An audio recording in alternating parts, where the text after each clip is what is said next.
Starting to the top left. It's not a dream, no, it is. Samsung reality. Yep.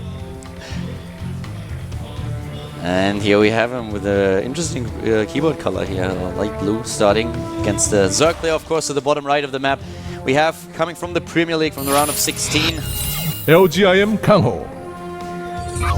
KangHo, such an accomplished Zerg. His most notable result of all time was making it to the finals and losing to his teammate in ST in the ZVZ final.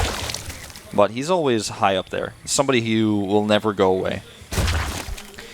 Let's see what he can do here. I mean, he's one of my favorite players, actually, but sometimes he seems to be a little bit shaky. In a scenario like this, where he's up against a player who gained a lot of momentum in the recent past, he could have some troubles. He finished last, KangHo that is, in his round of 16 group at the Premier League. But let's see if he can go back to the Premier League right away. He certainly wants to make sure that there is no proxy. That is something that you can really see here with that scouting pattern that the drone is currently executing. Extremely careful. You know, one thing to say about KangHo when I talk about his history is the people who played back in the day, who were really, really top tier players back when KangHo started playing StarCraft 2, most of those players have either retired, gone to the military, or disappeared. And KangHo has been around for so long in StarCraft 2 since the very beginning, since the beta. So he just really has a lot of experience with this game. Of course, we're going into now a new expansion. A lot of Kessel players are transitioning to StarCraft 2 as well. But you really have to respect that experience that KangHo has here. He's also going to block this wall for quite some time, really annoyingly, with the drone. Yeah. And KangHo also played a lot more games in StarCraft 2 in this matchup than Reality did. If you look at his match history, now that we have this bit of harass going on with the workers to the top left, we have 23 maps played for KangHo in Heart of the Swarm offline against Terran, and he won 11 of them. So he's actually at a negative win ratio with only 48%, and that includes his games that he won against Maru, where you can still argue that the games were completely obsolete and should maybe not have been played in the first time, or at least not been figured into the statistics here, because Maru knew that he would advance and Lucira was out, so we had 6 pools and everything going on in that particular match, which was just them having a bit of fun. But as it is, KangHo in this matchup, not the best player in Heart of the Swarm. Reality, on the other hand, he only played 7 maps, but the impressive thing about it is that he won 6 of them. 86% win ratio. The only map that he lost was against Hydra in Pro League. So that is something where KangHo has at least to be a little bit worried about. Yeah. The difference here is really the level of players that they've met. So the opponents of KangHo were definitely a little bit stronger than Reality's. But still, it's an impressive statistic to start with. So let's see if Reality can actually follow this.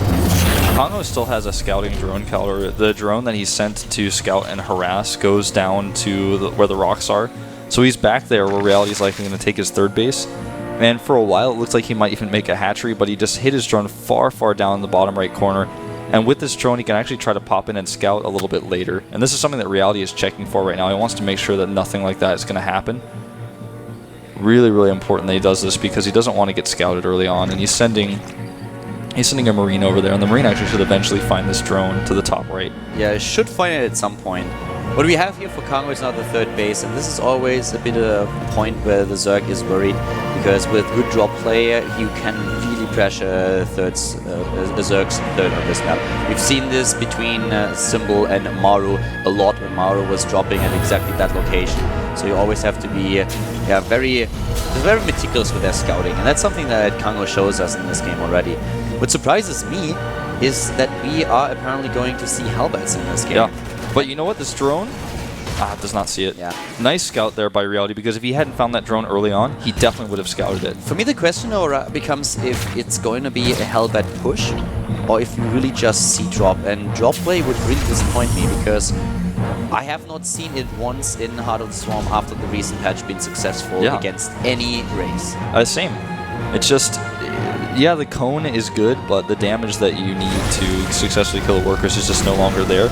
An attack, though, makes a lot more sense because you have the medevacs to heal, you do that cone damage to the Zerglings with also the Hellions that he's going to have out here to support.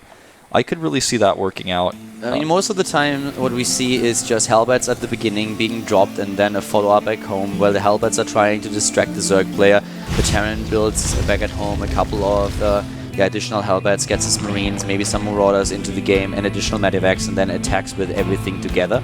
But Yeah. right now, we already have 4 Hellions on the map. And those Hellbats, I don't expect them to do too much, but it depends a little bit on how exactly KangHo is going to play this.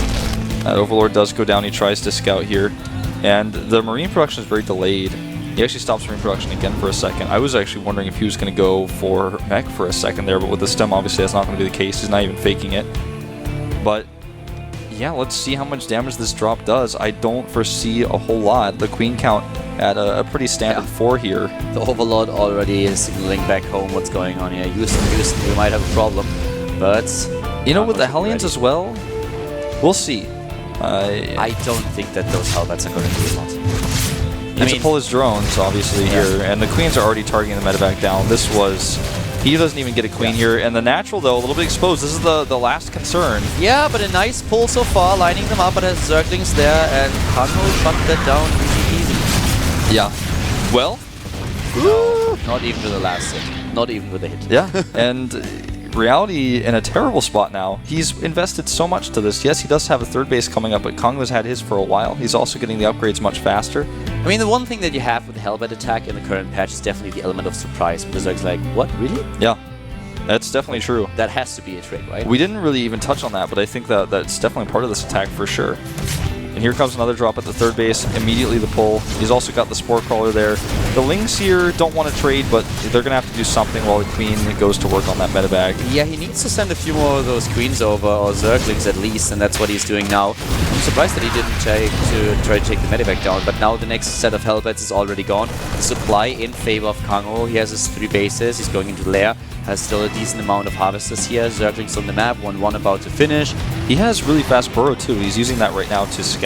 As you can see with that Ling down there in the middle, he's going to see any move outs that Reality tries to make. God, that was so awesome. Did you see the first Soul Key match on Newkirk where he played against Innovation and had Zerglings literally everywhere on the map scattered and burrowed? That was so awesome. I would so love if more Zerg players would do this. I think it's definitely going to start happening. Rora and Sulky really known for doing that, just burrowing their Zerglings early and having them everywhere on the map. We've also seen Leenock do this in countless matches back in the past, even in Wings of Liberty. Overlord speed getting researched now as a few Overlords start to fall to Reality's Viking. This is of course not because it doesn't have Overlord speed, but the Viking clearing up the Overlords so that Reality can continue to drop. But the Zerglings on the ground are still going to be great spotters. Yeah, they are, and on a map like this you have to have those. We talked about the momentum that you sometimes get when you surprise your opponent with the drop, especially at this third base, and this is also why we have the Marine on patrol to the top right, so Reality will know right away that the rocks are being attacked here. And for KangHo now, even going into a macro hatch, like the game is really working out quite well for him. He gets the speed for the Overlord, sees what's going on, then he can go into Spire, he can go into Infestation Pit, so many options for him. Yeah, we have the bunker already going up for Reality. Like you mentioned, he saw the rocks being destroyed. Probably going to put some Widow Mines over there as well, just to make sure that this Ling attack doesn't do too much. There's even a depot wall, so Reality really just making sure he's got all the defenses possible, because on this map you always have to be concerned about those early run-bys. Look at this, the Lings, he has so many Lings burrowed all over the map, really taking a page out of Sulky's book here. Nice pickup on those depots, but he sees every little move out, and he's constantly got updates all the way down to where his creep is. There's a Ling burrowed everywhere. Yeah, the one problem that we have, that's by the way a gap that he didn't see.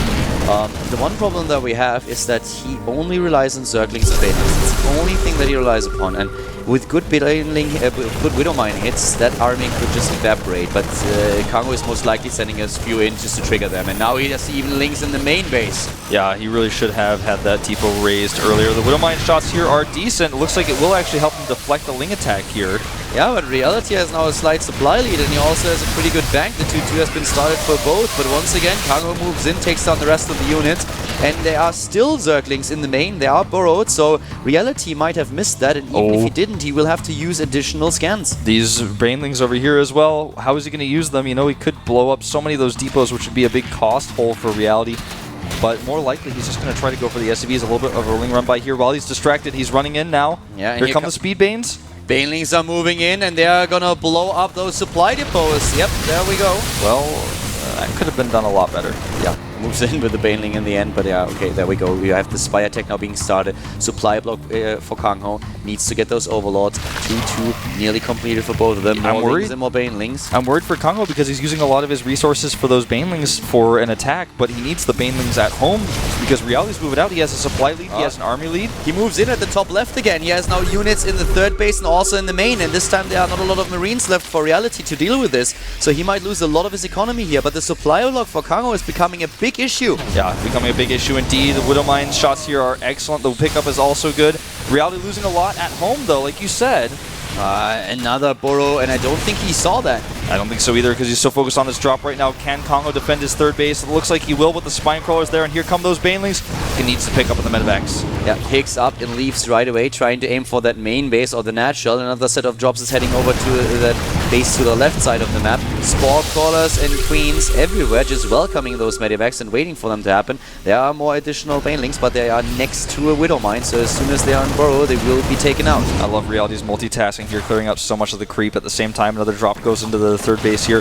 Fourth base going for KangHo. That's so important. He really desperately needs it right now, but will he be able to hold it? That's the question. Reality's macro is crazy. The guy is up 50 supply at this point, and the army supply alone, just look at this, 105 against 47. This is insanity. Even though KangHo always got links into the main and the natural, sometimes even the third base, this is just way too much for him to handle with. Yeah, he's really struggling to defend the drops as well. Reality's always attacking at 4 different fronts. He's got 3 different drops going on right now as we speak, while also scanning and killing the tumors at the exact same time. This is nice for KangHo at the very least, catching these 2 Medivacs for free. Yeah, that's definitely helping him a little bit. And I really don't like that he got the Spire so late, but he tried to make it happen with a very Ling and Baneling heavy composition, relying a bit more on his upgrades. The problem for him really being that Reality, he just doesn't slip. A lot of Terran players would have panicked here, but Reality just looked at the game and analyzed what was happening, what is the next boot move for me, and he is now finding himself in a 30 supply lead with 3-3 on the production tab. 3-3 on the production tab here, splits against the Banelings, decent though for Reality, and there's not enough really mutas here, and how good are the Widowmine shots going to be? It looks like excellent. Good enough to take out the Banelings, and that's exactly what they were for. Here comes the rest of KangHo's army moving in, and he at least kind of equalized the supply here, but keep those upgrades in mind. We do not have a Hive Tech here for KangHo, and we won't see one for a long time. And he keeps getting supply block here. There's more and more Widowmines. This engagement is not going to go well if the Widowmine shots go off, and they do. The entire Mutalisk block is down in a second, and this may be it for KangHo. He just lost too many expensive units. Yeah, he's now at 100 supply against 127, and he's on a clock, KangHo that is, because those 3-3 upgrades will give Reality even a much better lead than he already has, and we'll have, at this point in time, a 3 base economy for the Zerg player against 3 bases for Reality, and that's not going to work. KangHo handling those Widowmines, I don't know what else to say, extremely poorly. He lost way too many units there. There was no reason for him to be even standing on top of them. He knew they were there, waited for the Overseer way too late. The one thing that is really awesome about KangHo is that he has such a great lava management. He always has lava. This is such a lava-heavy composition that he's going for, but his injects are just spot on. He does a great job with those. Now, at this point, only has 2 queens left, but every inject is being hit here. He rebuilds the queens immediately after they went down. But just Reality's multitasking, also his macro overall, seems to be even superior. Yeah, it looks like it. So many drones going down here with another drop. KangHo just trying his best to hold. You know, he keeps equalizing the supply for just a moment, but then that Reality macro kicks in. Now going to attack this third base over here, the fourth, I should say, at the top right, and there's way too many Terran units for KangHo to deal with. He needs his whole army to defend this. A run-by, though, is good. The problem with his run-bys is really always that we have the reinforcements streaming out of those barracks so fast that he can't do a lot with the Zerglings. So even though we had a lot of Harvesters killed over the duration of the game, in total we have 25 SCVs killed by KangHo, but also 25 drones went down thanks to the drops that we saw from Reality. And the 3-3, once that finishes, I don't think that KangHo will withstand this much pressure when he's even behind upgrades. Yeah, and the Widowmines are really starting to do a number on him here, as you can see, getting so many of those Zerglings. In reality, killing so many Harvesters now, continuing it. The worker count is dead even. That's never what you want as a Zerg player. Look at this bank for Reality alone. He's now up to 1,000 gas and minerals, and this is just going to increase. I would not be surprised to see additional command centers being built in just a few seconds. He's adding those tech labs and the reactors right now on the barracks he just made. That's why he has kind of a bank here. Part of the reason why, anyways. Not to mention his good economy. Another run by here for KangHo at third base. Yeah. But KangHo is getting now 10 Mutalisks, but Mutalisks are not going to do anything against 3-3 upgraded Marines. Yeah, he needs to just clear up this ground army again. The biggest problem for KangHo is every time he kills the ground army, the medevacs just fly away. And now, at the very least, he has some mutas to help out, but he has to deal with the ground army first, and I just don't see it happening. I don't think there's a right choice for KangHo anymore. He has to make his last stand here at this base, but he's not trading cost efficiently. Everything is moving in, and he might just barely be able to just throw this back for now. But look at the supply, upgrades, look at the money, the upgrades, everything. He has just nothing going for him anymore. Yeah, he's finally able to push it back off his creep, but as soon as that happens, he pushes it in again. Will kill the spine. The base soon to follow. KangHo out of luck here. He was supply blocked so much of this game. He lost so many of his overlords. GG.